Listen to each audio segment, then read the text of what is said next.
स्नेहदा स्पन्दन स्नेहदा स्पन्दन।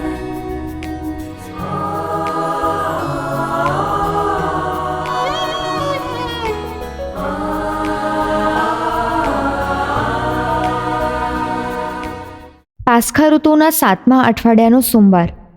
ધર્મસભા આજે સંત પહેલા યોહાનનું પર્વ ઉજવે છે.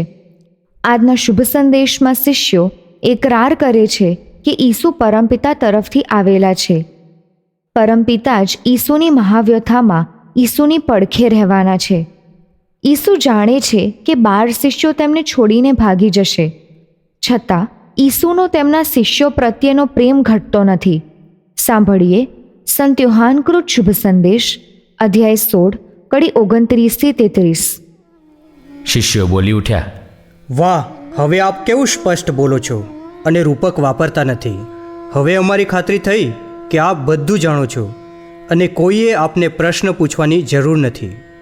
આ ઉપરથી અમને વિશ્વાસ બેસે છે કે આપ ઈશ્વર તરફથી આવેલા છો. ઈસુએ તેમને કહ્યું, તમને હવે વિશ્વાસ બેઠો?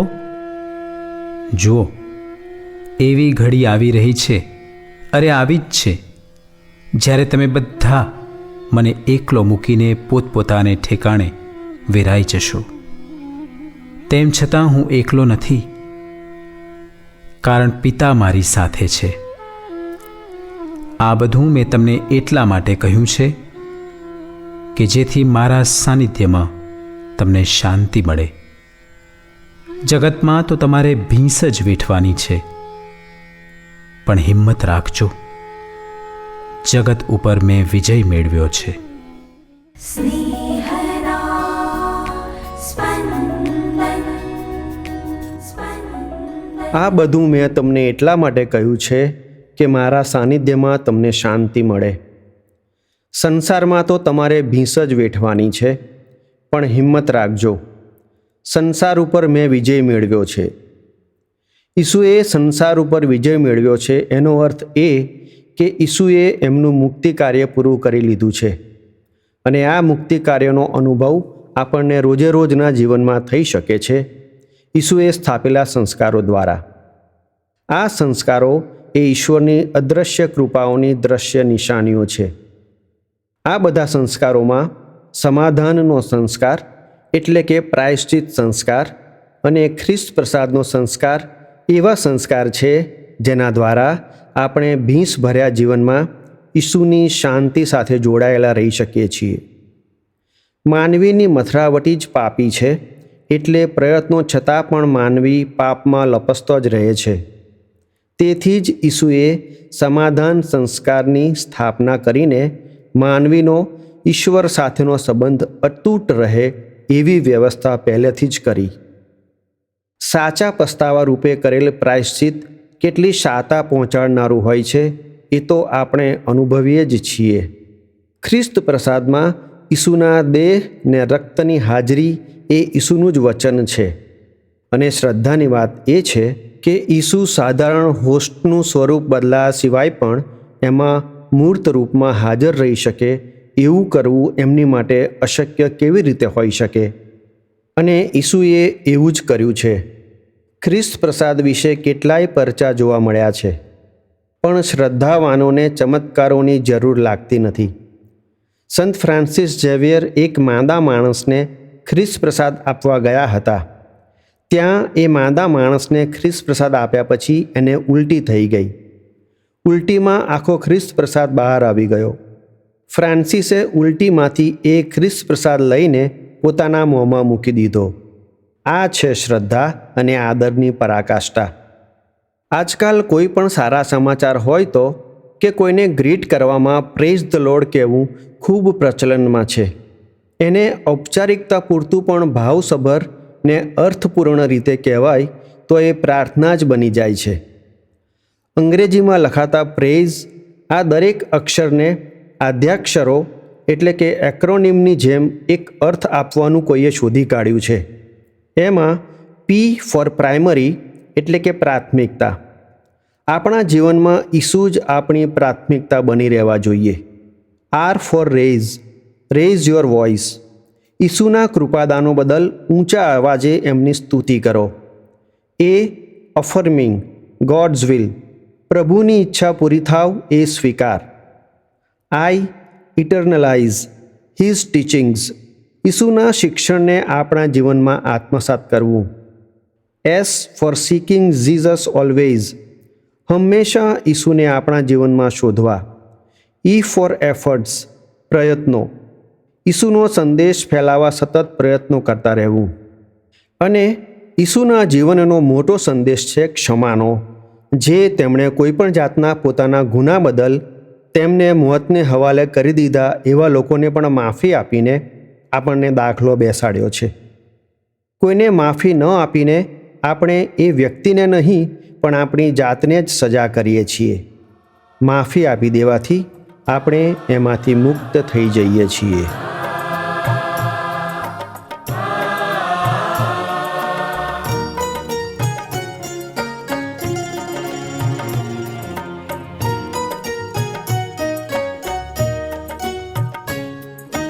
તારી કરુણા હે પ્રભુ પહોંચે આભની પાર.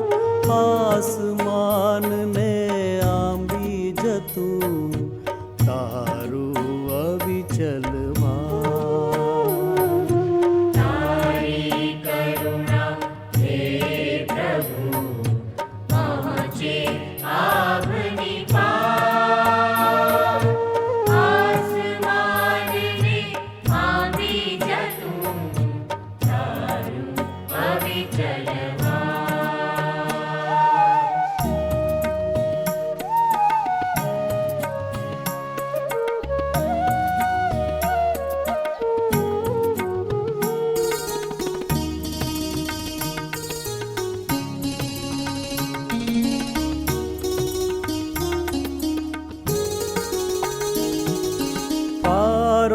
ન્યાય છે અડગ ઊંચા પહાડ સમાન. નિર્ણયો તારા ગહન ઊંડા અબ્ધિ સમાન. તારી કરુણા હે પ્રભુ કેવી મૂલ્યવાન. તારી કરુણા હે પ્રભુ કેવી મૂલ્યવાન. તારી કરુણા હે પ્રભુ પહોંચે આભની પાર. આસમાનને આંબી જતું તારું અવિચલ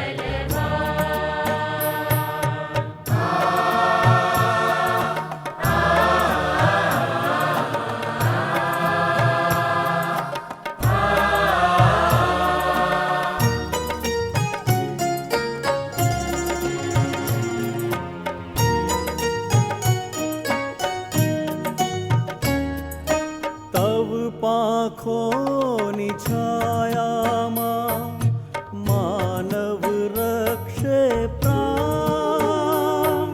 સૌ માનવને પ્રાણીની તુલે છે સંભાળ.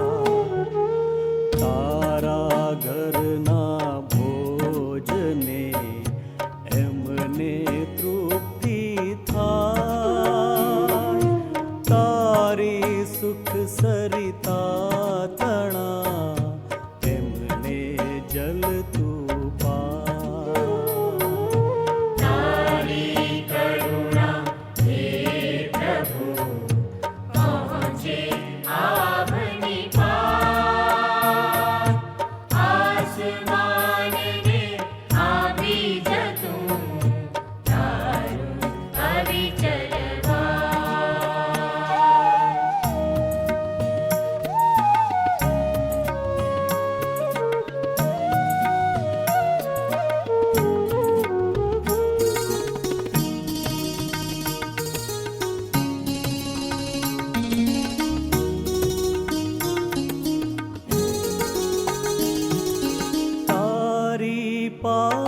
से छे प्रभु जीवन केरू स्रोत तारा जड़हड़ तेज थी અમે લહીએ જો तुझने माननारा परे नित्य करुणा ढाळ साचा દિલવાળા ભણી સતત ભલાઈ તારી કરુણા હે પ્રભુ પહોંચે આભની પાર આસમાનને આવી જતું તારું આવી